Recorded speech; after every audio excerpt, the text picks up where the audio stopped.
लड़की की हिलावे के बात करे छी रे। हां भैया फिर तू वह वाला बात कह देलो पिचकारी नहीं हिलबै छो की काला लाला में पिया रका नीला छै भैया भौजी के देख के हिलाबै छै काला लाला में पिया रका नीला छै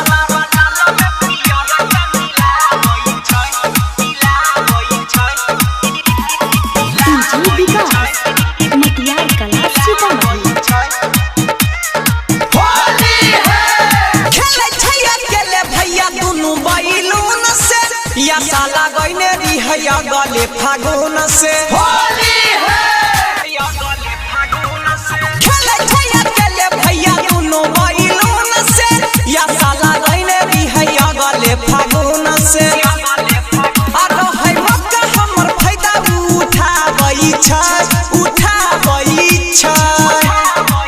आ भैया भौजी के देख के हिलाबै छै काला लाला में पिया रका नीला भैया भौजी के देख के हिलाबै छै काला लाला में पिया रका नीला छै।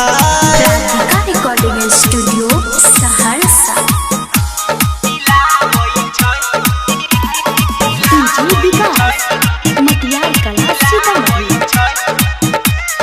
होली है देखै रे लगाई भैया पूरा अंग में केलकै रे गलत भौजी पीरिन सास के संग में होली है पीरिन सास के संग में देखै रे लगाई भैया पूरा अंग में केलकै रे गलत भौजी पीरिन सास के संग में आ धीरज कृष्ण रे देखी भौजी आबै छै